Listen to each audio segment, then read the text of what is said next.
आप सबको शिक्षक दिवस की असीम शुभकामनाएं। मैं अपने सभी छात्रों को, अपने सभी बच्चों को आज के दिन ढेर सारा आशीर्वाद देना चाहती हूं कि वो अपने जीवन में हमेशा सफल रहें। मैं जब छात्र थी उस समय की एक छोटी सी घटना आप सबको आज निवेदित करती हूं, सुनाना चाहती हूं कि जाने गुरु का क्या महत्व होता है। सबसे पहले प्रणाम मैं अपने माता पिता को करूंगी, क्योंकि उनके सब्जेक्ट पे और लैंग्वेज पे बहुत गजब का कमांड था और वो हमें पढ़ाते थे। तो जो घटना है, उस घटना में उनका भी बहुत बड़ा रोल है। बात उन दिनों की है जब मैं क्लास 9th में पढ़ती थी और मेरा बोर्ड यूपी बोर्ड था। इस यूपी बोर्ड में हिंदी एक बहुत बड़ा सब्जेक्ट हुआ करता था, यानी अच्छी खासी थिकनेस थी, पोइट्री अलग, प्रोज अलग। उसके बाद अब एक उस समय इंटर स्कूल कंपटीशन हुआ करता था। इंटर स्कूल कंपटीशन का ये जो कंपटीशन था उसका नाम था कवि दरबार। प्रत्येक स्कूल अपनी टीम में 10 कवियों को लेकर जाता था।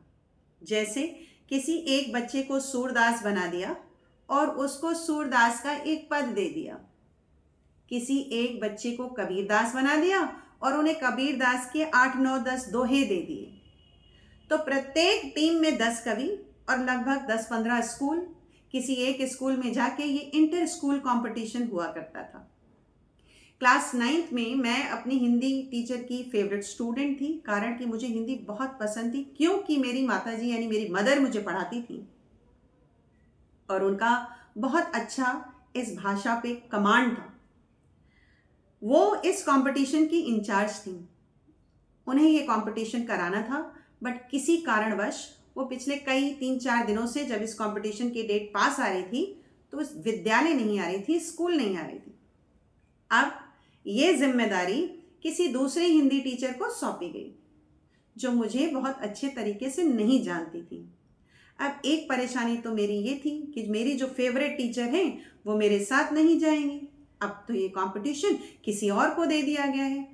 तो पहला छोटा सा 0.5% वाला फ्रिक्शन मेरे दिमाग में आ चुका था। अच्छा, उम्र कम होती है तो घमंड भी बहुत होता है। जिन नई अध्यापिका को ये कार्यभार सौंपा गया था उन्होंने मुझे बुलवाया और पूछा कि भाई इस पूरे कंपटीशन में आपकी पात्रता क्या है, मैं कौन सा कवि बनी हूँ या कवियत्री बनी हूँ।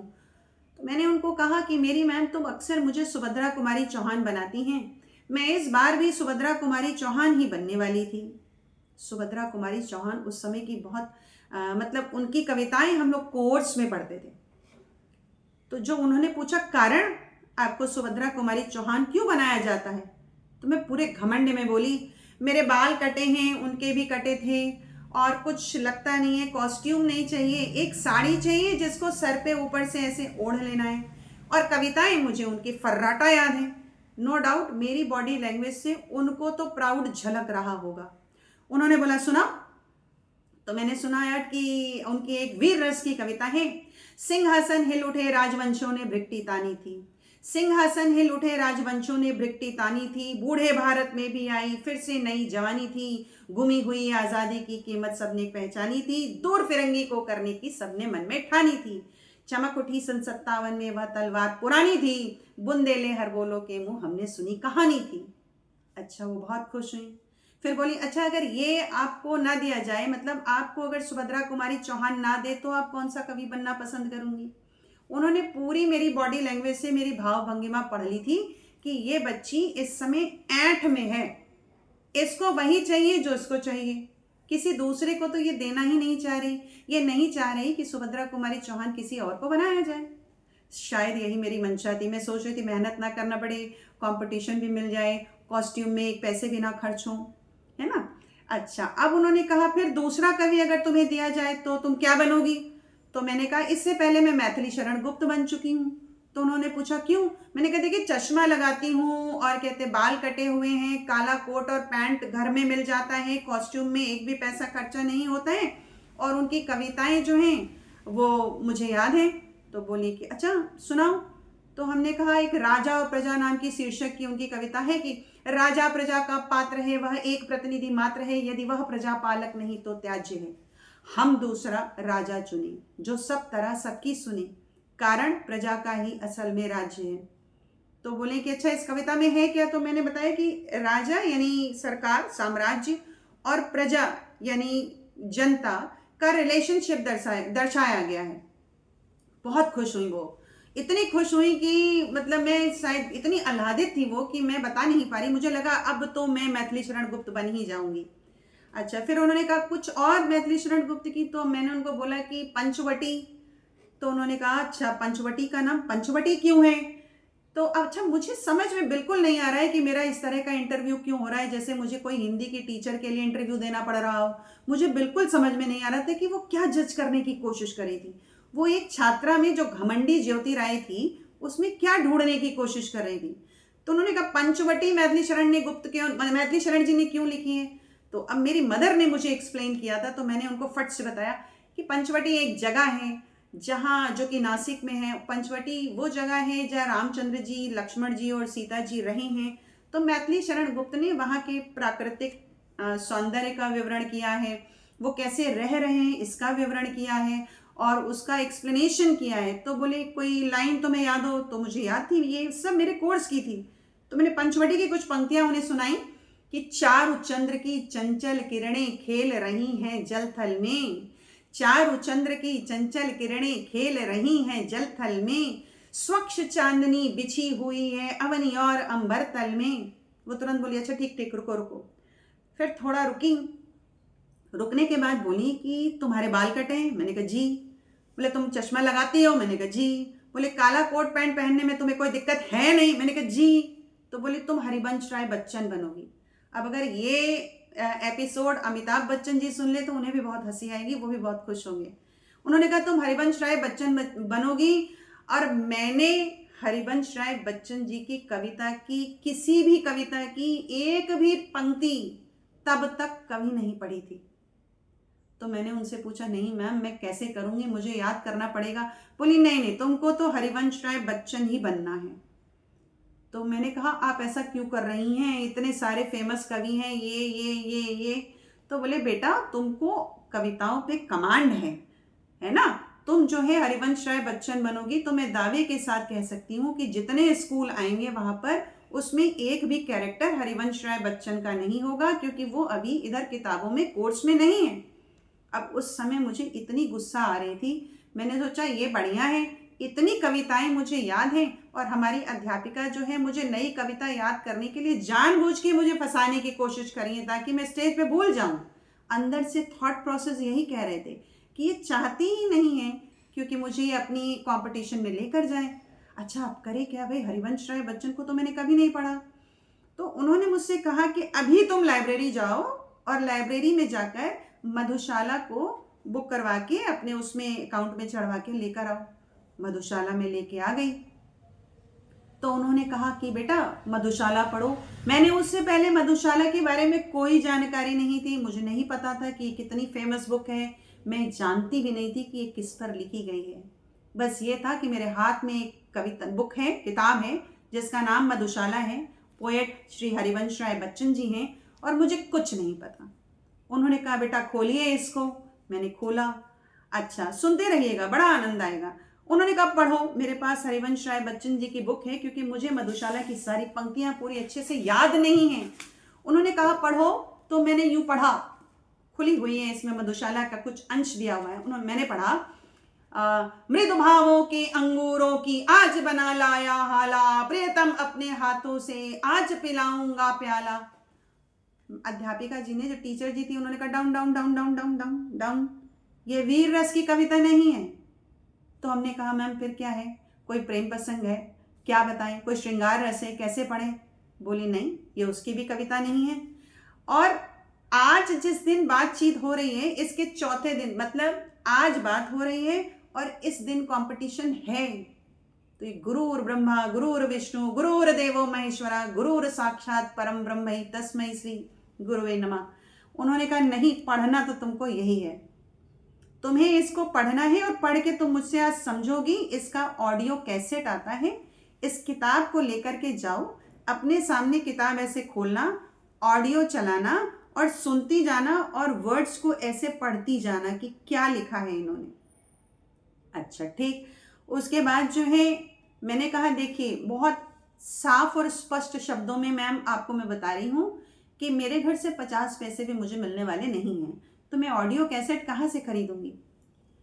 अब वही बात, गुरु गुरु होता है। उन्होंने अपना पर्स खोला और पर्स खोलने के दौरान वो मुझसे पूछ रहे हैं तुम कहाँ रहती हो। मैंने कहा रेलवे ट्रैक्शन कॉलोनी। अच्छा, किस रास्ते से जाती हो। मैंने कहा रेल बाजार होते हुए जाती हूँ। अच्छा, तो उन्होंने ये भी बताया कि कौन से दाएं नुक्कड़ पे कौन से कैसेट की दुकान पर मुझे ये मधुशाला का कैसेट मिलेगा। 15 रुपये मुझे दिए, 15 रुपये का ऑडियो कैसेट आता था और बोली कि इस पैसे से तुमको मधुशाला का ऑडियो कैसेट खरीदना है और अपने घर में जाकर टेप रिकॉर्डर में लगाकर कम से कम 2 बार सुनना है। लंबा है, अच्छा खासा समय लगेगा, 30-30 मिनट तक चलेगा, इधर उधर दोनों तरफ ए साइड बी साइड हुआ करता था उस कैसेट का, ऑडियो कैसेट का। तो आप उसको सुनेंगी और बुक से पढ़ती जाएंगी।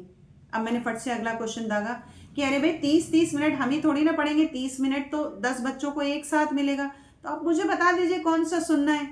उन्होंने कहा नहीं, आपको पूरा सुनना है। आपको सुन के आने के बाद इस किताब से यानी मधुशाला वाली बुक से पढ़ना है, फिर मैं बताऊंगी कि कौन सी पंक्तियां तुमको कंपटीशन में पढ़ना है। ये डे 1 की बात चल रही है। इतनी झुंझलाहट, इतना फ्रस्ट्रेशन, इतना गुस्सा उस अध्यापिका के विरुद्ध मेरे मन में भरा। अच्छा वाला सुभद्रा कुमारी चौहान बना देती, फालतू में देख लो मुझे क्या ही बना दिया। मैं क्यों याद करूं भाई हिंदी की नई ऐसी कविता जो ना कोर्स में आनी है ना एग्जाम में आनी है, बताइए। लेकिन एक जील होती है ना कि हमको ये काम दिया गया है तो मुझे करना है। अच्छा, अब लाइब्रेरी नीचे थी और मेरा क्लास फर्स्ट फ्लोर पर था। अब मैं पढ़ती आ रही हूँ ऐसे मृद भावों की अंगूरों की आज बना लाया हला प्रियता प्रियता प्रियता, अरे आज पिलाऊंगा प्याला प्याला मधुशाला। अब मेरी समझ में आया कि अरे भैया ये तो हाउस ऑफ वाइन की बात हो रही है। अब दिमाग ने ये कहा कि इस मधुशाला को मैं घर पे सुनूंगी कैसे। मेरे यहाँ तो बड़ा स्ट्रिक्ट एनवायरनमेंट था, एकदम मिलिट्री वाला रूल था, हमेशा वीर रस में ही बातें हुआ करती थी, वीर रस की टोन में रहते थे इधर। अच्छा भैया वीर रस में ही रहते थे हम लोग। अब ये सोचा कि इसको कैसे सुनेंगे, कुछ समझ में नहीं आ रहा था कि मधुशाला क्या है। पर मैं स्कूल से चली छुट्टी के समय, ये सब अभी डे 1 पे हैं हम लोग। मैं गई, मैंने रेल बाजार क्रॉस करते हुए वो ऑडियो कैसेट खरीदा। अब सुने कैसे, टेप रिकॉर्डर तो घर में है लेकिन अब मधुशाला को लगाकर पापा के सामने सुनने की हिम्मत ही नहीं थी, क्योंकि वर्ड्स कुछ अजीब से लगे मुझे। तो जब सब लोग सो गए और मैं सोने में भी जल्दी, मतलब अर्ली टू बेड वाली इंसान हूँ मैं कि मैं बेड को हिट भी बहुत जल्दी करती थी, 9 साढ़े 9 बजे मेरी रात हो जाया करती थी।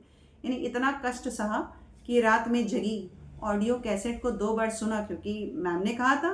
और मेरे लिए बहुत बड़ी बात होती है कि उन्होंने कहा तो मुझे इतना तो बताना है कि मैंने 2 बार सुना, 2 बार सुना, 3 बार सुना, अच्छा खासा 2-3 घंटा खर्च किया। और उसके बाद मैं दूसरे दिन स्कूल, यानी ये डे 1 क्रॉस, अब मैं डे 2 में स्कूल में हूँ। उन्होंने मुझे फिर बुलाया और कहा कि अच्छा अब पढ़ो। तो मैंने कुछ यूँ पढ़ा, तो सुनिएगा कि मृदु भावों के अंगूरों की आज बना लाया हाला, प्रियतम अपने ही हाथों से आज पिलाऊंगा प्याला। अध्यापिका ने मुझे फिर रोका, हमारी जो हिंदी की टीचर थी उन्होंने मुझे फिर रोका। हमने कहा मैम आपने मुझे दे दिया था, मुझे समझ ही नहीं आ रहा था, मैं सुनूं कब। इसमें तो ये प्याला हाला मधुशाला पिताजी के सामने सुन नहीं सकती, पापा के सामने चला नहीं सकती, मम्मी के सामने चला नहीं सकती, बहनों के सामने सुन नहीं सकती। वो ऐसे हाथ रख के मेरी बातों को बहुत ध्यान से सुन रही थी। उन्होंने कहा बेटा आज तुम याद करके आई हो, डे 2 था। उन्होंने कहा बेटा आज तुम याद करके आई हो, इसमें वो फीलिंग लाओ जब तुम सुभद्रा कुमारी चौहान को पढ़ रही थी तो तुम्हें पता था कि ये कविता स्वतंत्रता संग्राम में लड़ने के लिए लिखी गई है और इसको बुंदेल के लोग गाते हैं। और तुम बता रही थी कि बुंदेले हर बोलो के मुंह हमने सुनी कहानी। जब तुम मैथिली शरण गुप्त को गा रही थी तो तुमको पता था कि पंचवटी किस उपलक्ष्य में या किस उद्देश्य से लिखी गई है। उसी तरीके से मधुशाला हाउस ऑफ वाइन नहीं है, मधुशाला एक प्रतीकात्मक कविता है।